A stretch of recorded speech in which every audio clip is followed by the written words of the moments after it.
Thank you, Allison, and thank all of George Brown College for this wonderful opportunity to address everyone. I said last night at the speaker's dinner, food is medicine, which means that chefs are doctors.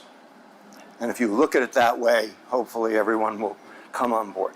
However, I do want to take one opportunity to correct one thing that Lorraine said, which I think is very important and relevant to the rest of this talk. You are not what you eat.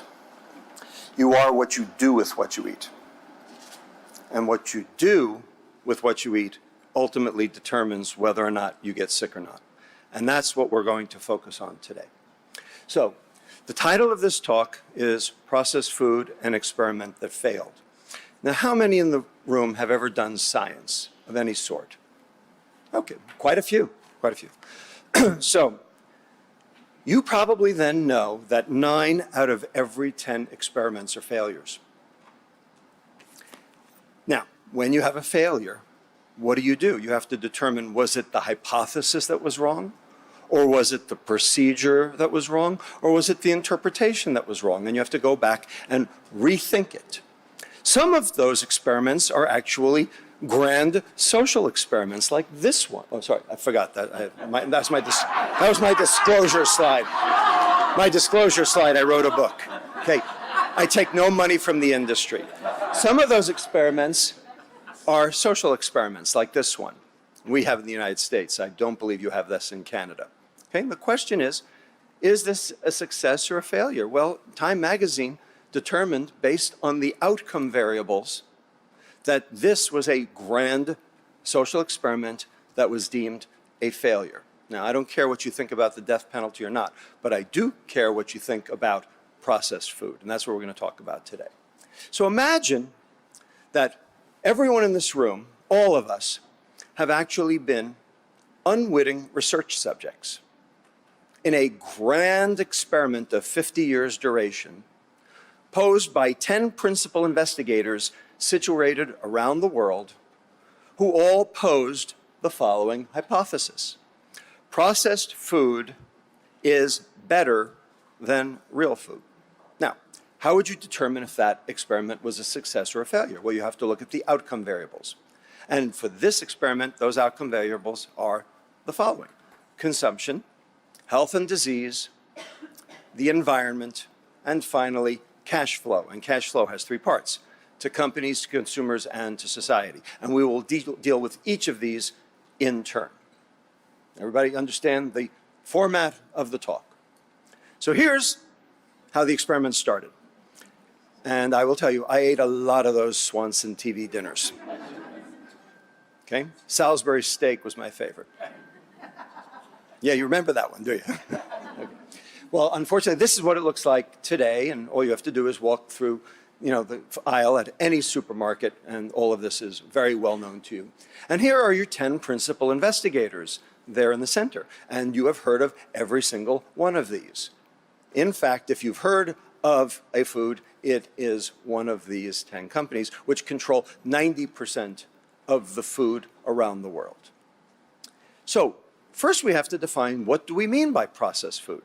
And Joanna Blythman, a nutrition critic a food critic from UK, published this book called Swallow This, and this is the definition of processed food. It has to be mass-produced, has to be consistent batch to batch, it has to be consistent country to country so that the experience is the same wherever you go.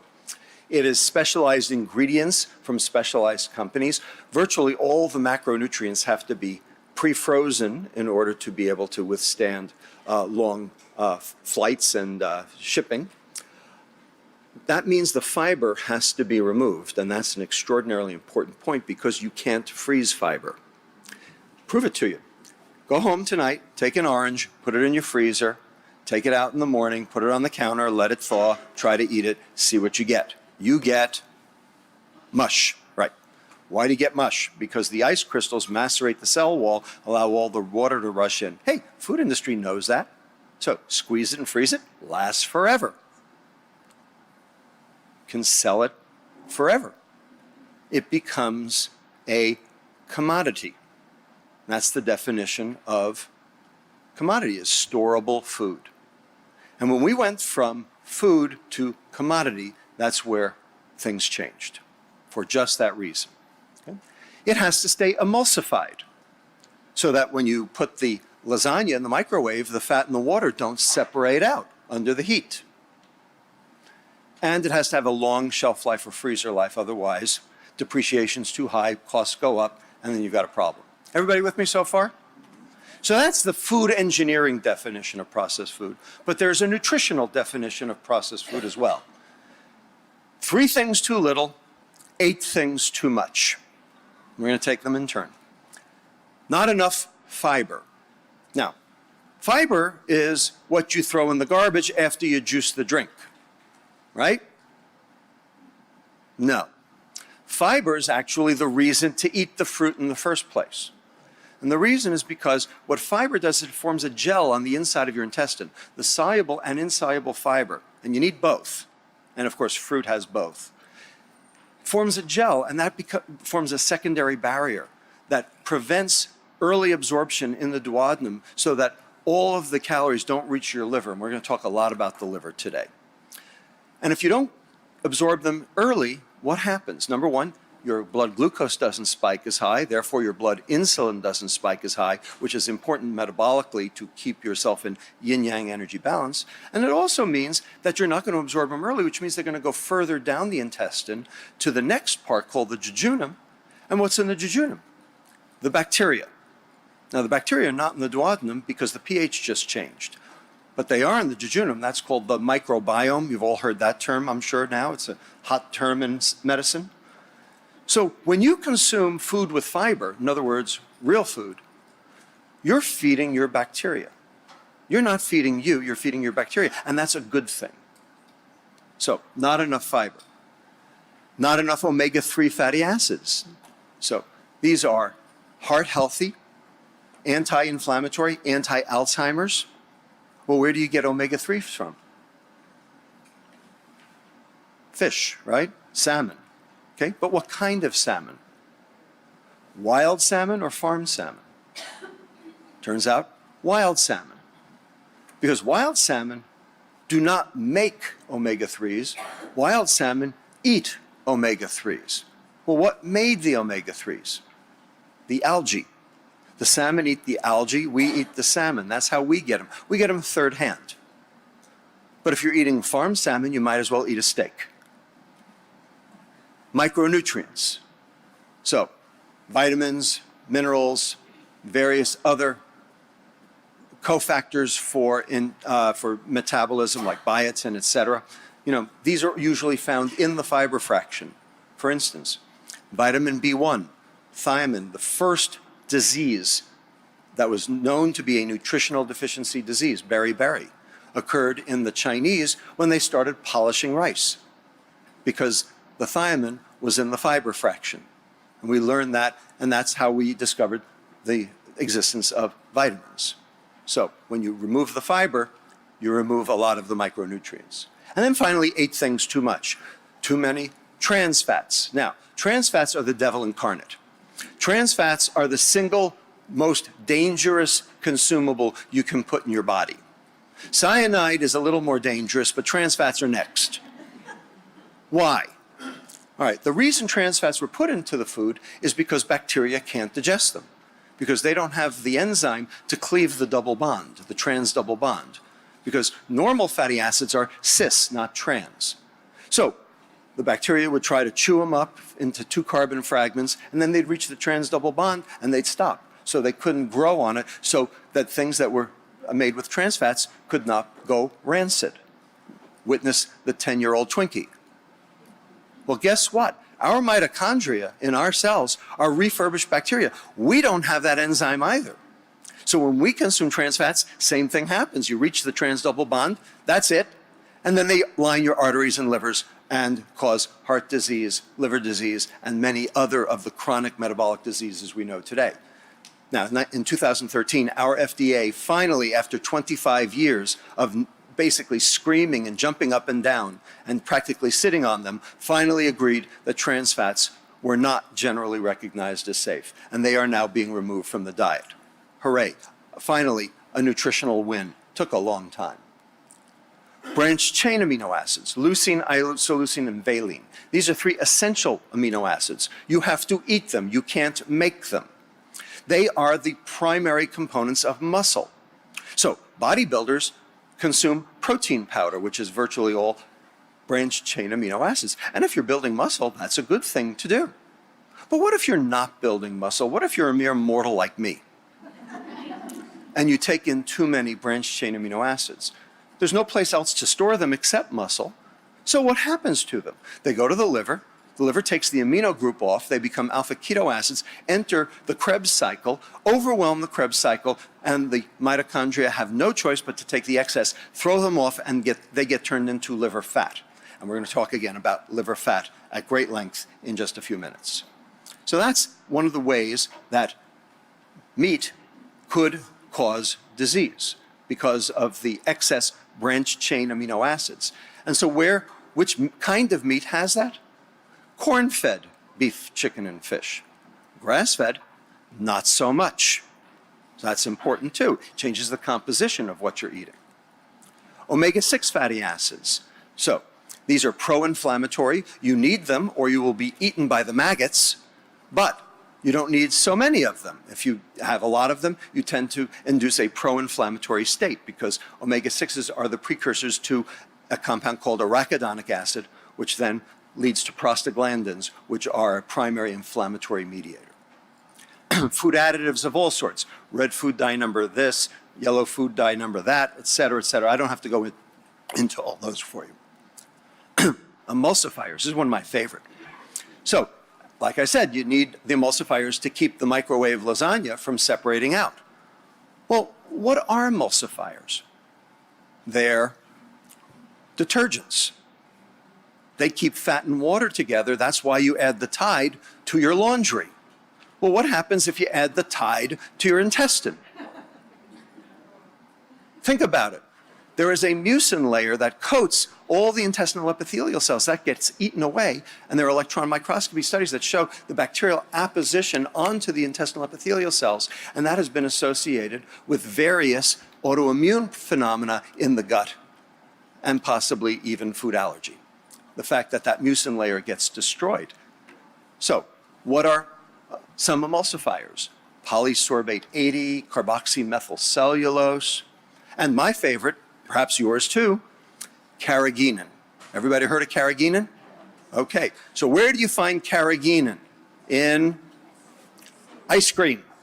Ice cream, okay? That's what keeps the fat and the water together in the ice cream. And who introduced carrageenan to ice cream? Margaret Thatcher. She was an ice cream chemist before she was an MP. She truly was the Iron Lady. Salt. Now, salt is complicated because 15 to 20% of the American, I would assume Canadian population as well, are exquisitely salt sensitive. And currently we are consuming triple our appropriate allotted consumption of salt. We should be consuming 2.3 grams of sodium. We are getting 6.9 grams of sodium. Now, 80% of us can excrete the extra sodium without significant upset because our kidneys are working fine. But that 15 to 20%, they need their salt to come down. And the problem is it ain't coming down. Okay, Campbell's Soup tried to remove some of the salt from their special request soups, landed flat on their face. Ain't doing that again. So the question is, should salt come down if it's only for 15 to 20%? That's a public health versus clinical medicine question, which we're going to leave for another day. Nitrates. So that's what's in cured beef, sausage, bacon, etc. Okay? Nitrates form nitrosoureas in the intestine, which have been shown to be directly causative to colon cancer. And finally, the number 11, the big kahuna, the one that blows all the other 10 out of the water, sugar. And between Gary and me, we're going to tell you a lot about sugar today. So, you all know this is true. When did you learn this? Did you learn it recently? In fact, we've been saying this since 1950. But when did somebody do something about it? 1994. 44 years of knowing something and not doing anything about it. So my question to you today is this true? And if so, what shall we do about it? National Geographic seems to think so, why we can't resist it, and they mean it. This is from Paul van der Velpen, who is the head of Amsterdam's health service. Okay, and he says that sugar is addictive and the most dangerous drug of the times. And coming from the Netherlands, he should know something about addictive substances. In fact, we all know this. And here's why we know this. Anybody know what this is? Anybody ever work in a newborn nursery? This is called Sweeties. Sweeties. It is a super concentrated sucrose solution that you dip the pacifier in and stick in the normal newborn boy's mouth before the circumcision. The Jews have wine, the rest of the world has Sweeties. Because they do the same thing. They activate your own endogenous opioids because they are addictive. And of the 600,000 food items that are currently available in the American food supply, 74% of them are spiked with added sugar for the food industry's purposes, not for yours. Conversely, of a study that where 400 packaged items were looked at for salt, only 50% of them had greater than the recommendation for added salt. That means that sugar is the marker for processed food. Okay? Because if there's sugar in a food, God put it there. But if there's added sugar in a food, a company put it there. Everybody got it? So that's the marker. So now let's do our 4 outcome variables. Consumption. So over here on the left, we have the original White Castle hamburger, 1957, 210 calories. In the middle, we have Bob's Big Boy at 618 calories. And in America, in the midst of the obesity epidemic, Hardee's had the temerity to offer us the Thick Burger at 1,420 calories. And in California, we are so lucky that we have the Carl's Jr. $6 burger, 2,000 calories. That's the entire caloric allotment for the day, right? Okay. And they're proud of it. Okay. And they do commercials about that fact. Okay. Basically, like, stick it to the man, you know, if you know what I mean. Okay? So, are calories up? Absolutely. We are all eating more, no question. 187 calories per day for adult men, 335 calories per day extra for adult women, 275 calories more per day for teen boys. Yes, we are all eating more. The question is, what are we eating more of? Is it fat? Nope, not fat. Only 5 grams, 45 calories. Basically, the fat's a wash. Here's the secular trends in specific food intake over time. And you can see whole milk way down, meat and dairy about the same, cheeses up slightly, milk desserts up slightly. Bottom line, it's a wash. And that's what the data say. It's a wash. We are not eating more fat. In fact, as our percent of calories from fat have gone down because of the USDA, the AHA, the AMA, and every other medical organization who told us to reduce our consumption of fat to try to prevent heart disease. We did it. We went from 40 to 30%. And as we did it, our obesity and metabolic syndrome prevalence have gone through the roof. Because it ain't the fat. Never was. It's the carbohydrate. 228 calories in this in the teen boys. And here are the carbohydrates here in red. All through the roof. Why? Because carbohydrates are commodities. You can sell them. And in particular, one we know of well, beverages, right? 1% increase in soft drinks, 35% increase in fruit drinks, fruit aids, etc. What is this stuff? Well, here in North America, it is this stuff, high fructose corn syrup. You have it here in Canada too. Okay, 63 pounds per person. But you know what? The rest of the world doesn't have so much of this. Very limited exposure in Europe. Japan has it because it was invented there. But the rest of the Pacific Rim, no high fructose corn syrup. None in Australia, none in Korea, none in China. And you know what? They got more diabetes than we do. How is that possible? Because it's not the high fructose corn syrup per se. High fructose corn syrup is evil, no question. But it's no more evil than sucrose. But it is cheaper because we grow it at home. And we don't have to import it. And there's no tariffs on it. So what are we talking about? Well, here's the composition. High fructose corn syrup on top, sucrose on the bottom. Notice, high fructose corn syrup, 1 glucose on the left, 6-membered ring, 1 fructose, 5-membered ring on the right. You'll notice they are not the same. 6-membered ring, 5-membered ring. So, food industry says all sugars are the same. Patently not true, because the picture says so. Now look down below at sucrose. 1 6-membered ring, 1 5-membered ring, O-glycosidic linkage linking the two. The enzyme sucrase in your intestine cleaves this in about a nanosecond. You absorb the 2 molecules equally.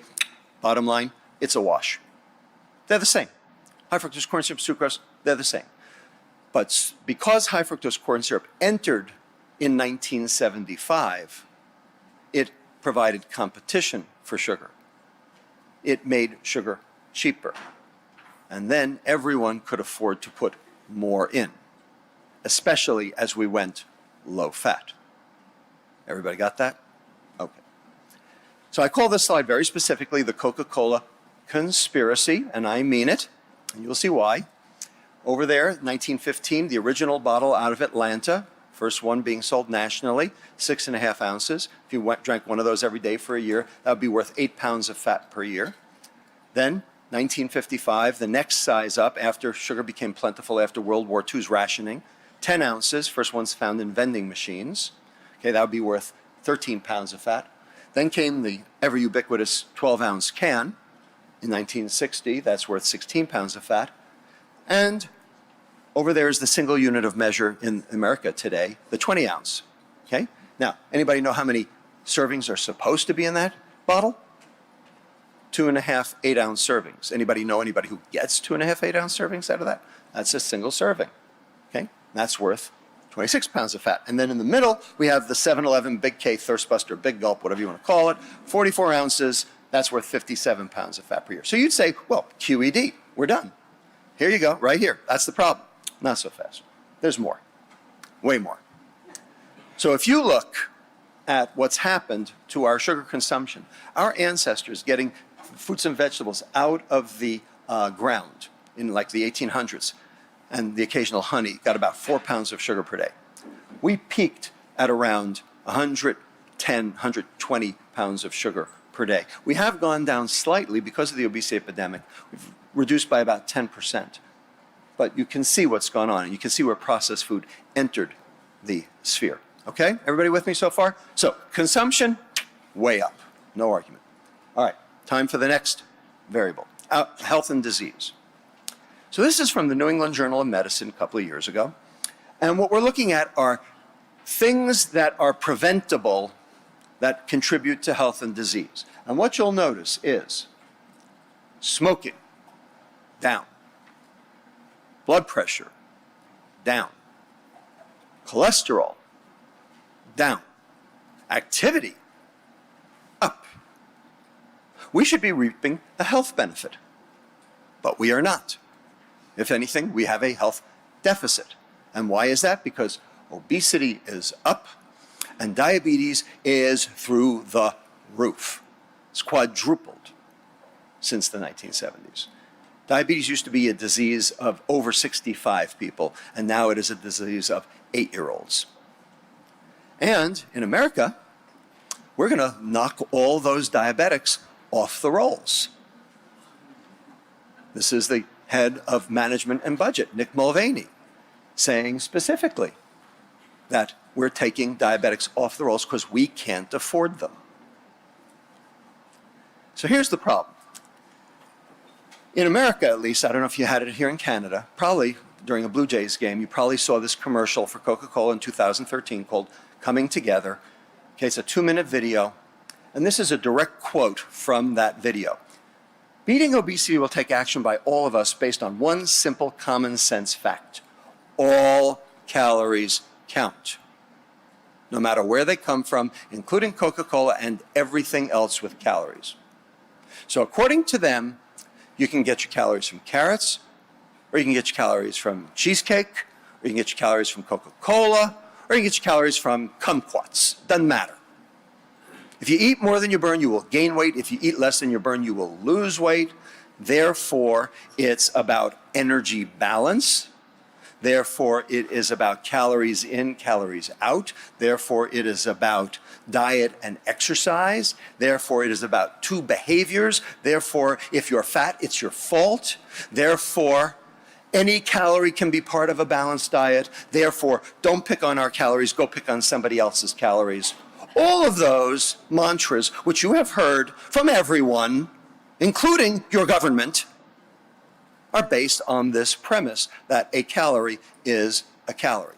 And after all, it's common sense. Well, I don't believe in common sense. I believe in science, I believe in data. And what the data say is something completely different. What the data say is that some calories cause disease more than others because different calories are metabolized differently in the body because a calorie is not a calorie. You are not what you eat, you are what you do with what you eat. And in order to understand that, you have to understand some science. It's called nutritional biochemistry. So, how many of you in here are dietitians?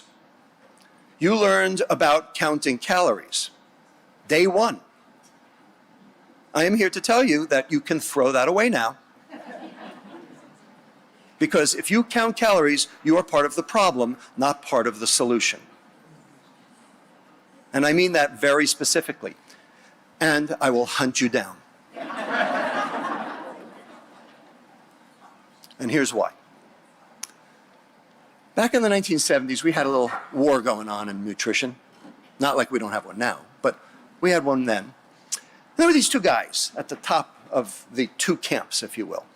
And this guy over here on the right, named John Yudkin, British physiologist, nutritionist, biochemist, was the first one to say, you know what, sugar's a problem. Sugar's the bad guy in this story. And he had a lot of correlative data. And he wrote this book in 1972 called Pure, White, and Deadly, where he basically figured it. But it was all correlative data, because that's all he had. On the other side, on the left, we have this other guy named Ancel Keys. Everybody heard of him? The K ration during World War II. So, you know, he had a name already. And of course, he was from Minnesota, so he had to be telling the truth. My wife tells me that all the time. She's from Minnesota. Okay. And he's the one who said saturated fat was the bad guy. And they two had a war. Okay. And, you know, Gary actually researched that war very specifically. And we'll tell you a little bit more about it, I'm sure, in the next lecture. But let's look at Keyes' data, since it's all about the data. So here are his 7 countries. US, Canada, there you are, Australia, England and Wales, Italy, Japan. Coronary heart disease on the y-axis, calories from fat on the x-axis. Looks pretty good. Correlation, right? Except for one thing. It wasn't the 7-country study. It was the 22-country study. Those 7 were cherry-picked, because here are all 22.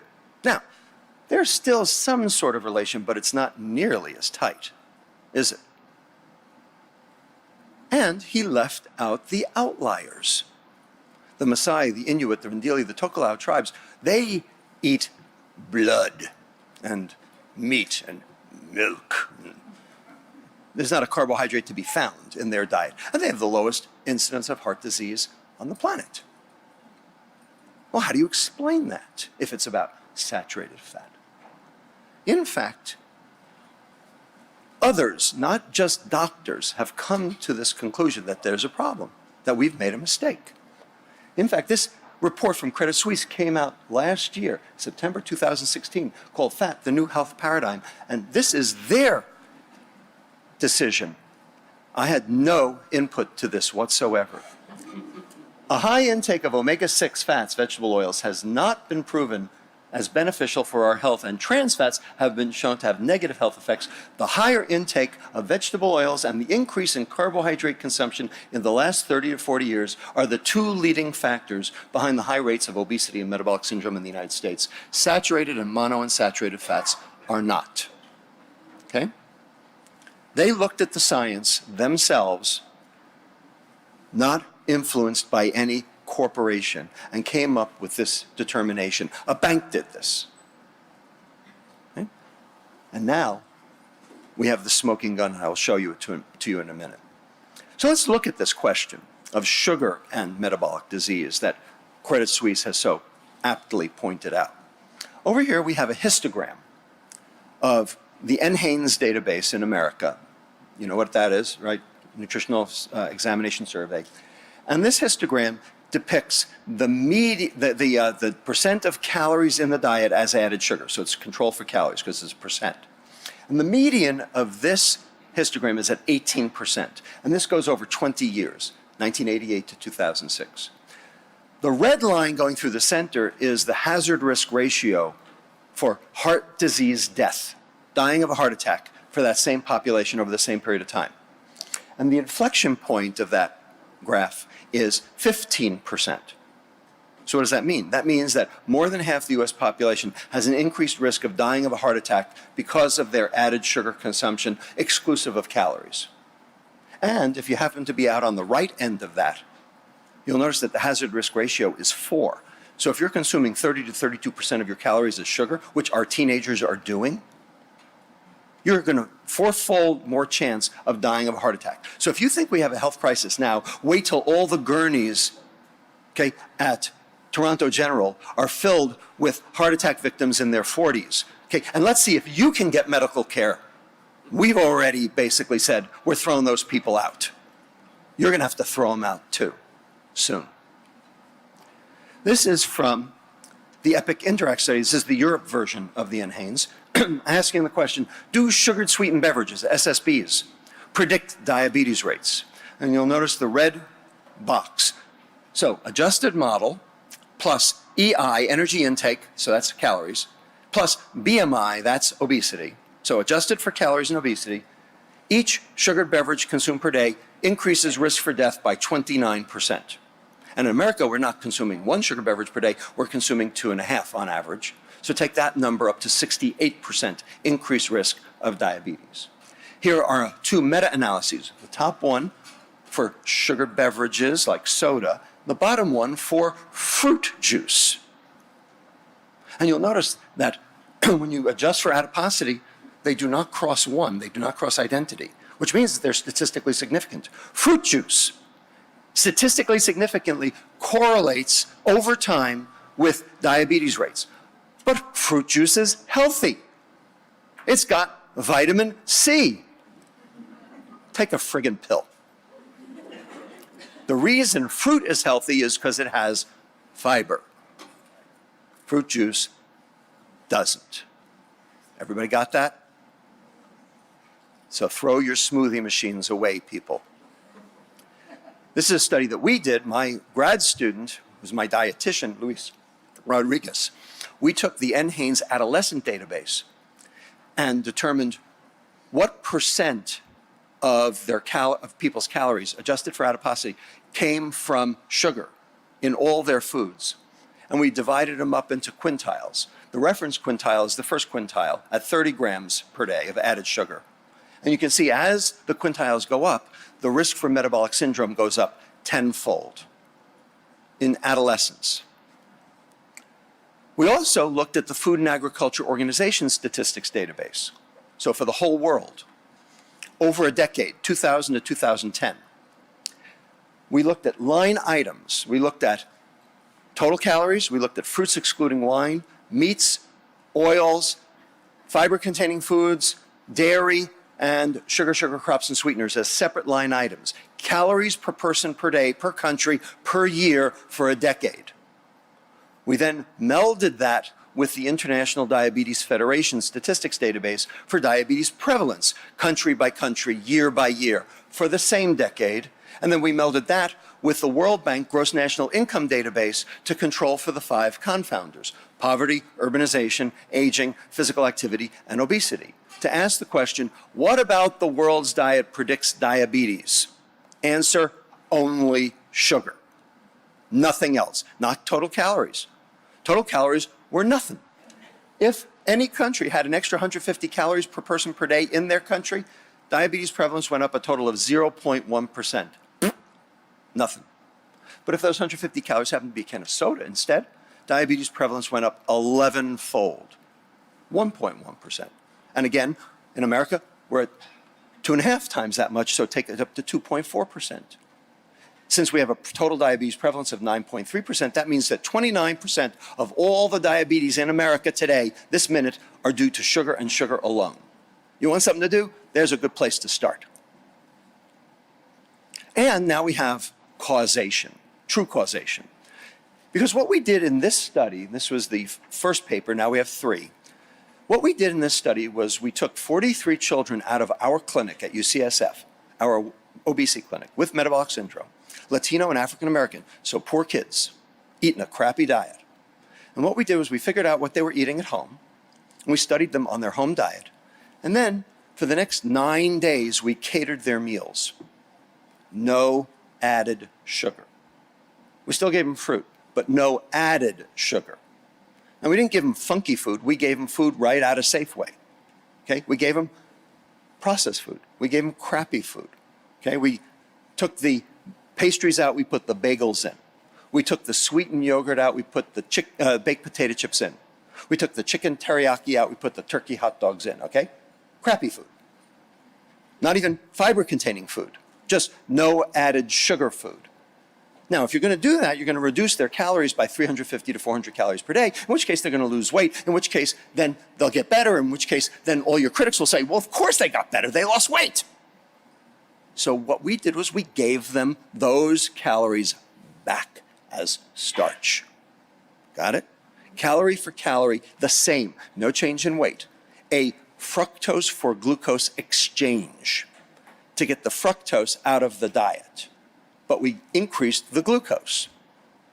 Got it? No increase in fiber, no increase in weight, no change in calories. 9 days. All right? That's the paradigm. Here's what we found. Every one of their fasting labs got better. You can see day 0, day 10, and if it's in red, it means it was significant. Blood pressure went down. Insulin sensitivity improved. Lactate, they had a lactate level. You're not supposed to have a lactate level at baseline. If you have a lactate level, either you ran a marathon, or you have cancer, or you have a mitochondrial disease. They had a lactate level, because indeed they did have a mitochondrial disease. It was called mitochondrial overload, which is what metabolic syndrome really is. And that got better. Everything got better, including their lipids. So if you look over here, A and B, you can see the tail, the red, that's the small dense LDL. That's the atherogenic particle that causes the heart disease. You'll notice on day 0 you can see it, and on day 10 it's gone. Just disappeared. Okay? And the changes in lipoprotein subfractions all improved. Triglycerides went down 46%, and ApoC3, one of the markers for heart attack, went down 49% with no change in calories and no change in weight. Here's their glucose tolerance tests. Notice their glucose went down by 8%, glucose area under the curve, and on the right, their insulin went down by 25%, and their beta cells started to rest so that their beta cells weren't exhausted, because that's what happens in type 2 diabetes. You get beta cell exhaustion. We then wanted to see what was going on in the liver. So we wanted to measure how fast the liver was turning sugar into fat. So we gave them C13 labeled C13 labeled acetate. We're doing fructose now. C13 labeled acetate, as you can see in the middle there. And it gets incorporated into palmitate, fatty acid, which you can then measure coming out in the blood. And here's what happened to their fat-making capability. It got cut in half over the course of the 10 days with no change in calories, no change in weight. And here's what happened to their liver fat depots. Notice in green, the sub-Q fat didn't change because they didn't lose weight. So their sub-Q fat stayed the same. Their visceral fat, big belly fat, went down 7%, and their liver fat went down 22% in 10 days with no change in calories and no change in weight. And the reason is because fructose is the primary driver of that liver fat. And we now have the data to show that that is true. And here's what happens. Basically, when you're adding fructose, you're basically making lots of triglycerides. Some of it gets exported out as plasma serum triglyceride, which we measured, which went down. And some of it gets stuck in the liver. When you take the fructose out, the liver fat goes down, the de novo lipogenesis, the new fat making goes down, the VLDL goes down, the visceral fat went down, the liver fat went down, and their metabolic status improved. We made them better on the same number of calories. That's causation. Intervention, causation.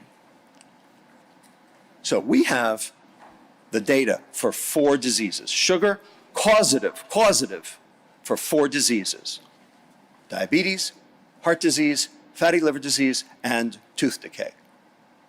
We have associative, indirect data for sugar and cancer and sugar and dementia, but we don't have direct data yet. We don't have causative data. We know that sugar causes insulin resistance. We know insulin resistance causes cancer and dementia. We just don't know that sugar causes those things directly. Or is it just mediated through insulin? We don't know that yet. We're working on it. And we now know, as I mentioned before, that this is the whole thing, the whole fat thing was a big lie. And the reason we know it is because my colleagues at UCSF, Kristen Carnes, who used to work with Gary, who wrote the Mother Jones article, that study was, yeah, to Boston, absolutely. Gary funded this study by sending Kristen to Boston to get the data. And Laura Schmidt and Stan Glantz published this paper in JAMA Internal Medicine. I'm just going to read you the one line here, which New England Journal of Medicine, 1965, which singled out fat and cholesterol as the dietary causes of coronary heart disease and downplayed the evidence that sucrose consumption was also a risk factor. The Sugar Research Foundation set the review's objective, contributed articles for inclusion, and received drafts. The Sugar Research Foundation's funding was not disclosed. The Sugar Foundation put their thumb on the scale to tell us that fat was the bad guy and sugar was exonerated back 40 years ago. And Harvard School of Public Health transmitted this in the New England Journal of Medicine. And there are still people today who still believe this. It is my job and it is Gary's job to disavow that belief amongst all of you, because we have the data and we have the smoking gun. Now, the environment. Sugar good for the environment? What do you think? So the World Wildlife Federation published this report saying that soil erosion because of sugarcane planting is a huge problem. In fact, America is going to need 4 Central Valleys by the year 2050, and we will not even have 1 because of soil erosion. And sugar is a primary driver of soil erosion, not necessarily in the Central Valley, but in other places. Here is Lake Okeechobee in the Everglades, and wherever you see orange, light green, or dark yellow, that's sugar plantation. In fact, 2 years ago, okay, when, not the last hurricane, when Matthew came through, okay, they had to open the locks of Lake Okeechobee, and all of the contaminated water spilled out into the west coast of Florida, and it basically killed off all the wildlife on the west coast of Florida, Fort Myers, all the way down to Naples, because of this. This is Minnesota. Okay, this is what happened from 1929, the Depression, through till today. And you'll notice back in 1929, they used to grow a lot of things in Minnesota. And now they only grow corn and soy. Why? Commodities. That's why. Okay? Because corn gets turned into high fructose corn syrup. That's why. So here's corn planting in the United States. In the upper right is atrazine use in order to keep that corn from being eaten by the locusts. In the bottom right is the nitrate contamination. You can see it all through the Missouri Valley and the Mississippi. And finally, my favorite, bottom left, the ratio of government payments to farm gross income. And what do you see? You see a big black hole. So what is the dirtiest 4-letter word in the English language? Iowa.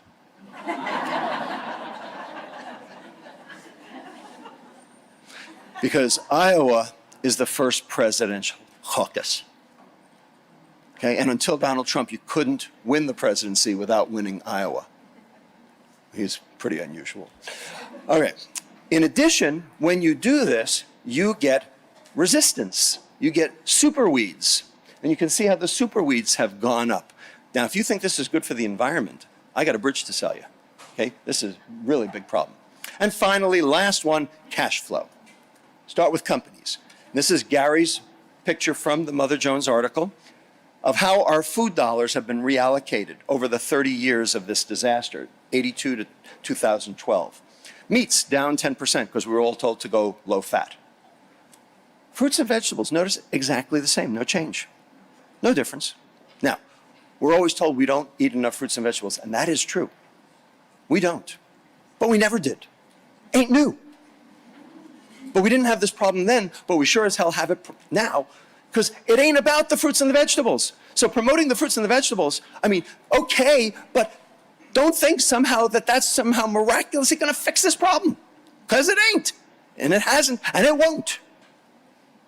Grains and baked goods, up 1%, and that's important because that's glucose, and glucose means insulin, and insulin means weight gain, so that's part of the obesity equation.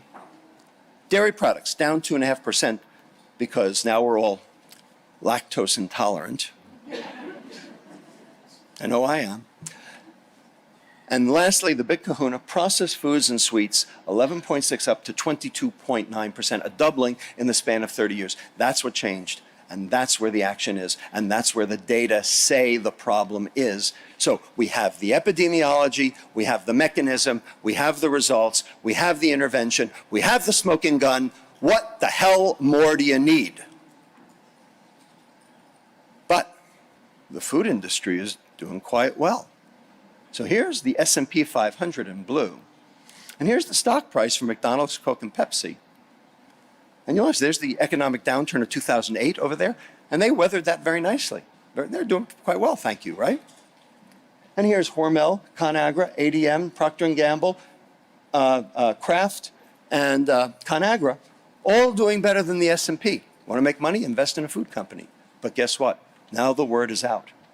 So here's, more recently, the S&P against Tate & Lyle, Ilovo, and Sudzucker, 3 sugar companies, all of a sudden not doing so well. In fact, many sugar factories have closed, although you still have one here in Toronto that is open. Here's the stock price for Dr. Pepper, Snapple, Pepsi, Coke, and McDonald's, all of a sudden not doing as well as the S&P. And Coke fired 1,800 employees to save $3 billion to reinvest in children's marketing. McDonald's fired their CEO, Don Thompson, for poor performance. And what did they do to try to resurrect their brand? Breakfast all day. Fantastic. Get the picture? Everybody got it? Okay. And finally, second to consumers. So on the left is individual foodstuffs, but just look at the right. Healthy versus less healthy food. Real versus processed food. Notice in 2002, real food cost twice as much as processed food, indeed. And the trajectory of increase of price is much higher for the real food. It went up 17 pence per pound as opposed to the processed food where it went up 7 pence per pound. So you would say, well, processed food's a good deal. It's cheaper. It's better because you can spend your money on iPads instead of cornflakes, right? So here's the percent of GDP spent country by country. There we are, US, 7% GDP, lowest percent GDP spent on food, and of course we are the most obese nation. There's the UK at 9%, and there's Australia at 11%, okay? Notice the ones in purple. They spend 36% of their GDP on food or greater, and they've all been in revolution for sometime in the last 5 years. And that's not by accident. Okay? You get the picture? Well, here's the problem. Here are medical costs going up over time. And when you look at hospital, physician, and pharma costs, they do not add up to total costs because the rest of it is going to care for type 2 diabetes. In fact, we spend more than they make. And let's talk about that. So remember the slide I showed you before? Now I'm going to overlay on this slide the percent of GDP in America spent on health care for the same period of time. Notice when we started with processed food, that's when the percent of GDP spent on health care started to rise. So let's do the math. The food industry in America grosses $1.46 trillion a year, of which $657 billion is gross total profit. Healthcare, however, costs $3.2 trillion, of which 75% is chronic metabolic disease, the diseases of metabolic syndrome, and 75% of that would be preventable if we could go back to 1970 levels. That means 75% of 75% of 3.2 trillion, that's $1.8 trillion a year wasted. We spend triple what the food industry makes cleaning up their mess. That is unsustainable, and that is why Medicare is going broke. It's also why Social Security is going broke. So, Social Security, as you know, is a Ponzi scheme. Okay? The only difference between Social Security and Bernie Madoff is that with Bernie Madoff, okay, you had a chance of making some money before he went belly up. That's the difference. Okay? The healthy young people have to pay in so that the sick, infirm people at the top can take out. But what happens when the young people are not healthy? What if they're sick? What if they can't contribute because they're on disability? In fact, what if Social Security has to pay them? The entire foundation of the pyramid collapses. And that's why Social Security will be broke by the year 2026 as well. This is from Morgan Stanley, another international investment bank, okay? And what did they say? This is the percent of economic growth on the y-axis against modeling the next 20 years with a low sugar case in blue and a high sugar case in gold, which is where we are now. And you'll notice that the gold case by the year 2035 takes us to 0.0% economic growth. Now, who is that good for? Anybody? Is that even good for the food industry? Think about it. So Credit Suisse, an international investment bank who've determined that fat was not the problem, also published this report called Sugar Consumption at a Crossroads. And this is what they said. We believe higher taxation on sugary food and drinks would be the best option to reduce sugar intake and help fund the fast-growing healthcare costs associated with type 2 diabetes and obesity. An international investment bank is calling for taxation. Now, how effed up is that? That's how big and bad this problem has gotten. And they get it. A bank gets it. But the doctors?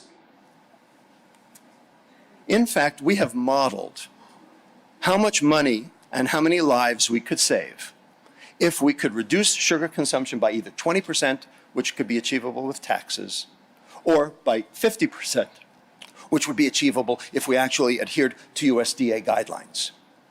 And you can see fatty liver disease, heart disease, type 2 diabetes, obesity, all better. And here's the amount of money we would save during that same period of time. In fact, the doctors know. The International Diabetes Federation went to the G20 in 2015 and told the G20 that they had to tax sugar to save lives and money. Mexico did it. And you know what? It worked. And it's still working. Now, it didn't work as well as they had predicted. So, of course, the food industry said, see, it didn't work, because they had predicted a 10% decline. They got a 6% decline, but it still worked, and it was durable because it lasted for 2 years, and it's going on now year number 4. Berkeley did it, and here's the data on Berkeley. Notice, sugar-sweetened beverages down, water way up.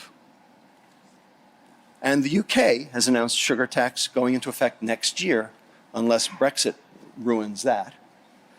And the thing is that the food industry actually knows this. They know. And who was the one who first knew it, of all people? Mars, the candy maker, M&M's, Milky Way, Snickers. Sugar is their stock in trade. And they came out with a statement that said that they supported the USDA's approach to no more than 10% of daily intake. And they also believed that it was time for all stakeholders, including industry, to engage in a constructive discussion that focuses on effective approaches to help consumers manage their intake of added sugars. A candy company gets it. And guess who gets it now?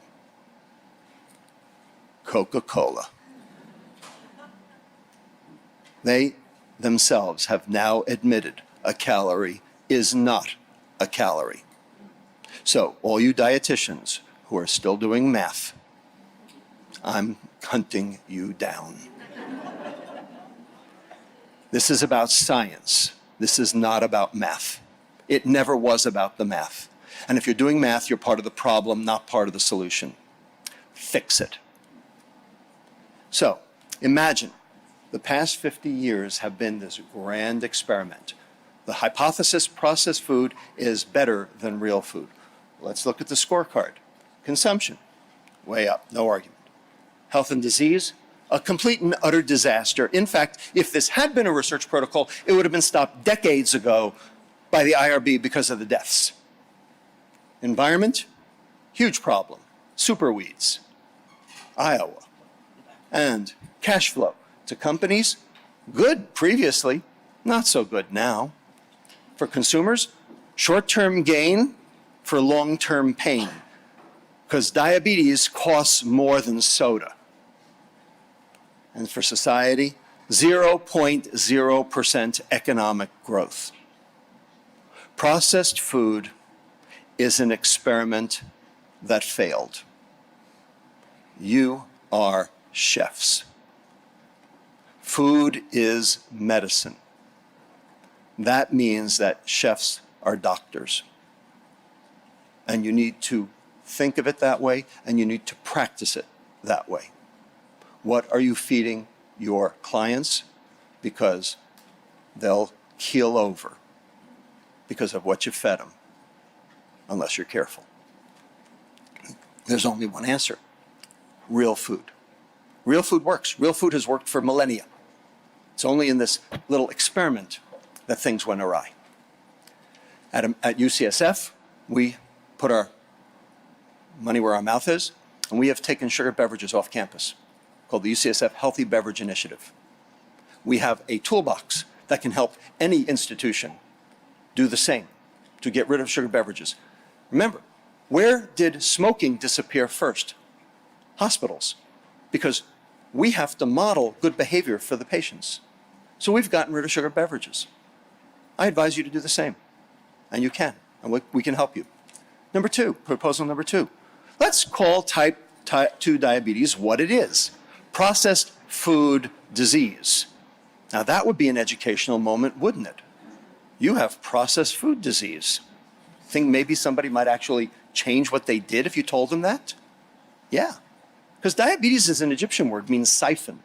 Nobody knows that, okay? I mean, you're in the bathroom peeing your brains out, siphon, you know. But like, people say, I got the sugar.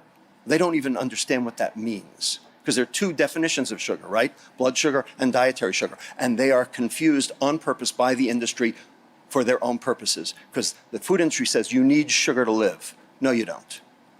You need a blood sugar to live. You don't need dietary sugar to live. So they say that on purpose to confabulate, to confuse, to obfuscate the truth. You have to understand the science to be able to call them on it. Proposal number three.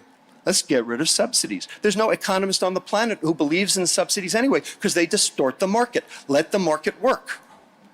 So let's roll back the subsidies for corn, wheat, soy, and sugar. And they say, well, food prices would go up. Well, you know what? The Giannini Foundation at UC Berkeley actually modeled what would happen to food prices if we got rid of all subsidies. And it turns out the only two things that would go up are sugar and corn. Perfect. Just what we want. Let's get rid of food subsidies. Proposal number four, a trust mark. We've developed a nonprofit to take this on, called REAL, R-E-A-L, Responsible Epicurean and Agricultural Leadership. You see this on a package, see this in a restaurant, you know that this restaurant can't kill you. We have this now we've rolled this out. The state of Tennessee has signed on, we're getting the state of Virginia. Could do it here in Canada. And finally, let's get sugar off the GRAS list, generally recognized as safe list, because sugar is not food. Sugar is a food additive, like alcohol. And it does the same diseases as alcohol, causes the same problems as alcohol, because alcohol is metabolized to fat in the liver, and sugar is metabolized to fat in the liver. Sugar is the alcohol of the child, and that is why children today get the diseases of alcohol without alcohol, because they are indistinguishable at the level of the mitochondria. You would never give your kid a can of Budweiser, but you don't think twice about giving him a can of Coke, and they're the same. You know what, I'm going to pass on all of this because it's too much. So, for more information, we have a website that is curated by UCSF called sugarscience.org. 8,000 clinical research articles vetted by 12 independent scientists who do not take money and distilled into 5 messages for the general public that they can use. Fed Up, a movie that told how we got to where we are today with our food supply. Sugar Coated, made here in Toronto by the Cutting Factory, a movie that tells why we got to where we are today. The corporate malfeasance, the fraud, the PR campaign, which Gary and I both appear in. Sweet Revenge, a public television special that we produced to help people reverse their type 2 diabetes with food. Fat Chance, being sold outside. I didn't bring him here. You can blame George Brown for this. Gary's book, The Case Against Sugar, also here. And a new book coming out September 12th called The Hacking of the American Mind. And I'll be happy to talk to that with you on the break if you like. I've taken enough of your time. I want to thank all of my colleagues at UCSF, at eatreal.org, our nonprofit that's doing this work to advocate for changes in the global food supply, to support and promote real food, to ameliorate childhood obesity and type 2 diabetes. Thank you so much.